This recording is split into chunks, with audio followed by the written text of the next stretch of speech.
everybody. Get your engines fired up. It's time for Lights Out. Let's chat.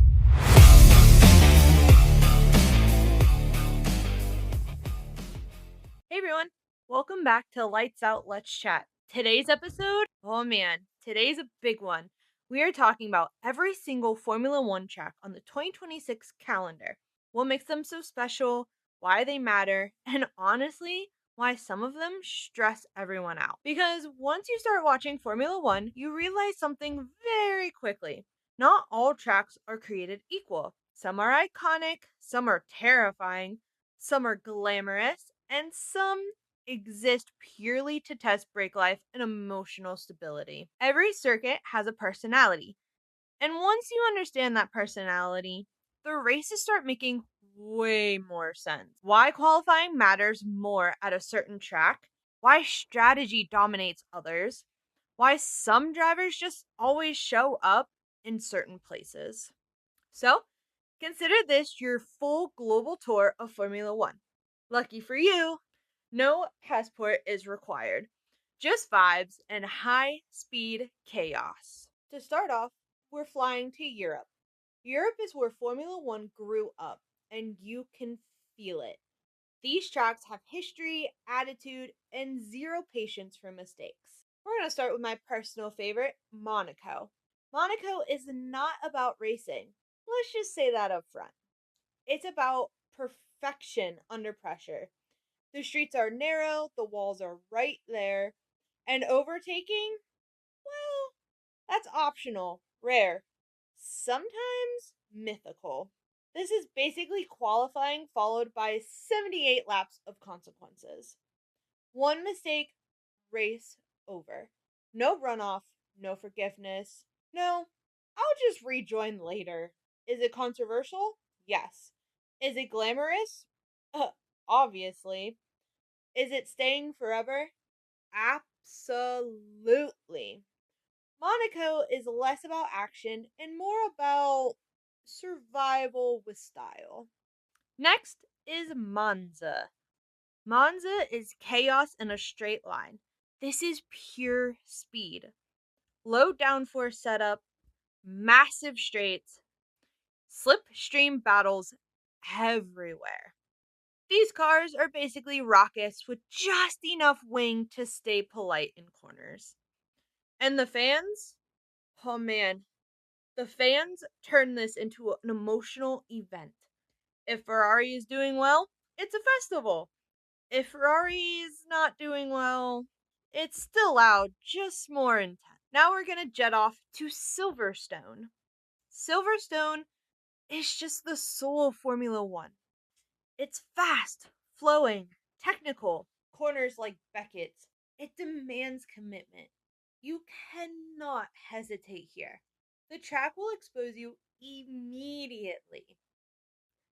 Add unpredicted weather and some of the loudest fans on the calendar.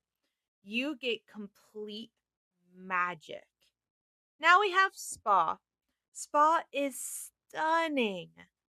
Forest, elevation, history.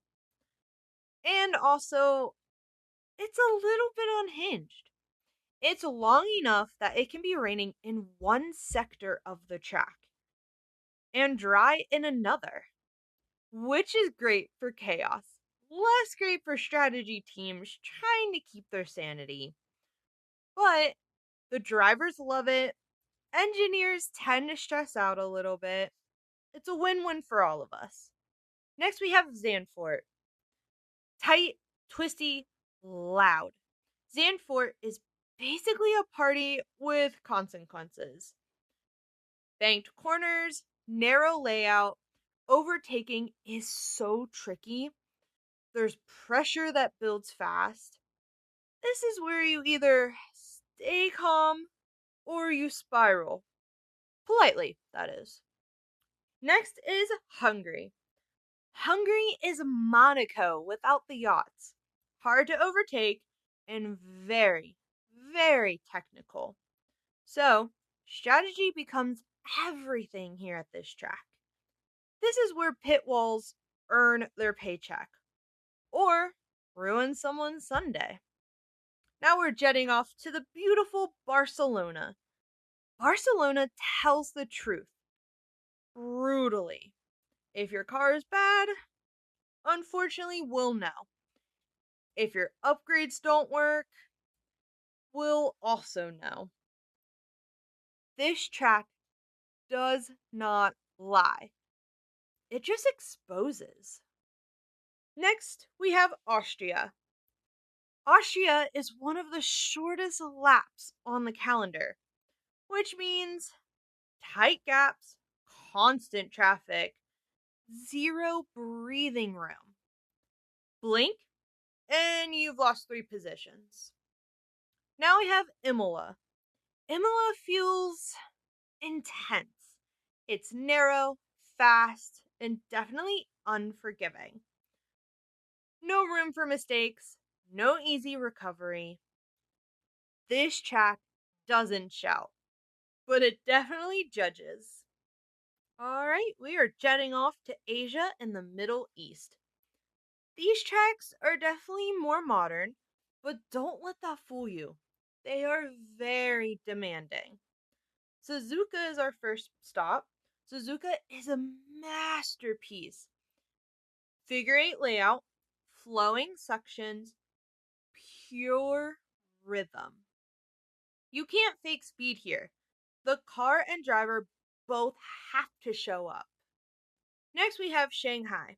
Shanghai is kind of an underrated track. It has a long straight, which means overtakes, but it also has technical middle sectors. Those tend to push drivers to make more mistakes. This track gives you opportunities and then immediately tests you if you deserve them or not. Next, we have Singapore. Singapore is brutal. I'll tell you what. Heat, humidity, and of course walls. Drivers lose serious weight during these races. Some of them end up getting super sick when they're done. This isn't just racing. This is endurance with consequences. Next is Jeddah. Jeddah is the fastest street circuit on the calendar.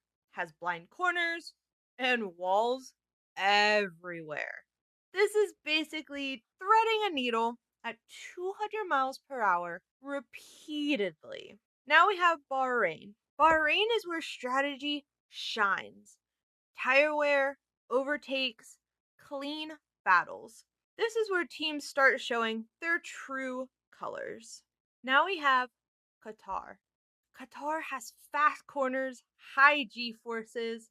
Drivers leave this race questioning every life decision that led them here. Now, we have Abu Dhabi. Not always the wildest race, but when the championships are involved, everything changes.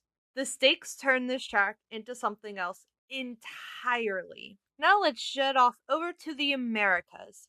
We're going to start strong with Circuit of America, also known as COTA. This track has elevation, overtakes, and chaos right into turn 1. This track said, let's make things interesting, and it committed. Now we have Miami. This is my second favorite track on the calendar. It's flashy, dramatic, still evolving. It's giving luxury with a side of strategy. Next on the list is Las Vegas. This by far is one of my favorite street circuits, not excluding Monaco. Las Vegas has cold temps, it's a night race, and it has long straights. And somehow, chaos still occurs every single time. Next is Mexico. Mexico has altitude. Altitude changes everything. Engine struggle, aero changes, and the crowd is absolutely unmatched at this circuit. Next, we have beautiful Brazil. It's short, but it has big drama. If something wild is going to happen, it's probably going to happen here. Jetting off to Canada, it's fast, but it's technical. The Wall of Champions is always watching, waiting, and most importantly, judging. every move you make. Lastly, we have Australia. This track looks simple, but it's not.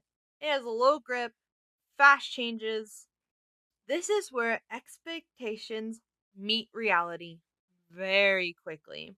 If you don't have the car, you don't have the car. Now you might be thinking, Michaela, what makes a great track? Well, a great track rewards bravery, punishes mistakes, creates overtakes, forces strategy, and gives us moments we'd never forget. Not every race needs chaos, but every race needs character. Alright, before we wrap up, let's dive into some F1 news of the week. We need to talk about what's happening off the track. Because right now, the paddock is not quiet. We've got struggling teams, leadership shakeups, and just enough chaos to make you wonder if someone backstage hit the drama button and then just walked away. So, let's start with Aston Martin.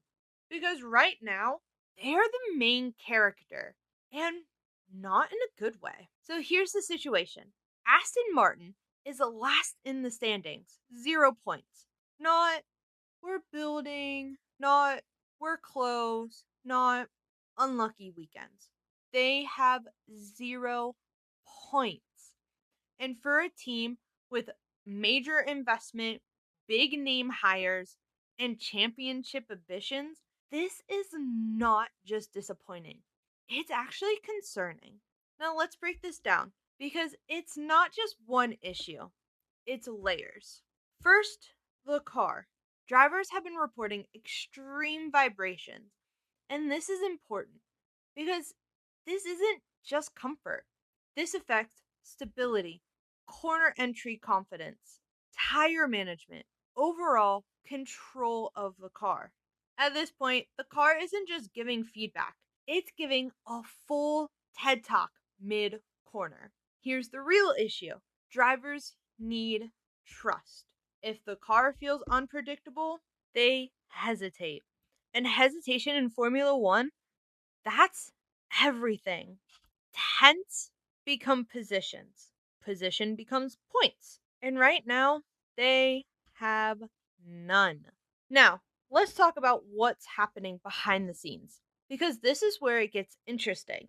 There are growing signs of internal tension, unclear direction, and honestly, some who's in charge energy.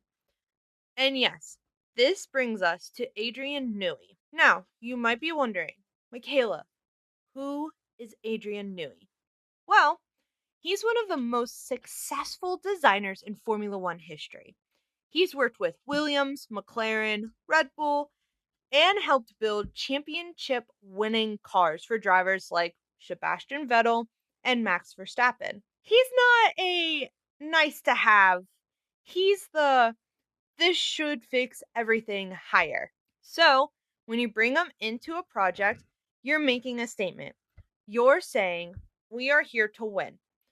Which is why the current situation feels off. Because now there are rumors that he could be stepping back, less involved, or not fully aligned with the project. Now, nothing is confirmed right now, but even the speculation, that's enough. Because you don't bring in the best and then immediately have question marks. And here's where it all connects. You've got a difficult car, drivers lacking confidence, 0 results, leadership uncertainty. That's not just a performance issue. That's a team identity issue. And Formula One history shows us when teams hit this point, they either reset or they spiral. Because now you're not just fixing lap time, you're fixing direction. So, what are the realistic outcomes here? Scenario 1, they fix it, upgrades work, the car becomes more stable, drivers regain confidence. Scenario 2, the problem continues, pressure builds, decisions get reactive instead of strategic. And that's when seasons start slipping away. Here's the hardest part. Everyone else is improving. This isn't a solo comeback. It's a moving target. So yeah, Aston Martin isn't just racing for points right now. They are racing to prove they still have direction, they still have structure, and that this project is still on track. Because right now it's giving, we'll figure it out later. And Formula One does not reward that kind of energy. Now, speaking of teams trying to figure things out, let's talk about Audi. Because they've also decided to keep things interesting. The breaking news is that Jonathan Wheatley has left the Audi F1 project, effective immediately. No transition, no end of season, just, okay, you're done. Stepping in is Matteo Binotto, but not just casually stepping in. He is now leading the project, acting as team principal. Basically, he's running everything. At this point, just give him a headset and let him call pit strategy too. Now, here's why this is important. Audi hasn't even fully entered Formula One yet. They're still building. They're working on team structure and long-term strategy. So, making a leadership change this early, that's significant. Because it suggests one of three things. Option 1, there was a disagreement behind the scenes. Option 2, Audi wants a different direction and fast. Option 3, this is Formula One and chaos is just part of the process. Honestly, it could be all three. Now, let's talk about Boletto. He's not new to pressure. He's led Ferrari. He understands expectation, media pressure, internal politics. But doing everything, that's different. That's not just pressure. That's pressure with extra responsibilities. So, what does this mean moving forward? On one hand, this could bring clarity, one leader, one vision, cleaner decision making. On the other hand, that's a lot of weight on one person. And in Formula One, first impressions matter. You don't get a learning year. You get judged immediately when you walk through that door. So now, before they've even raced, Audi is already making big internal moves. And honestly, that's very on brand for Formula One. So when you zoom out and look at the grid right now, Aston Martin is struggling to find performance. Audi is reshaping leadership before they even arrive. And the season's just getting started. So yeah, this year is going to be busy. And with that, this was your full world tour of Formula One. The iconic tracks, the stressful ones, the glamorous ones, the chaotic ones. Once you understand the tracks, you stop watching laps and start watching stories. But thank you so much for hanging out with me, and I'll see you next time on the grid. From Lights Out to the Checkered Flag, this has been Lights Out, Let's Chat podcast. We'll see you next time.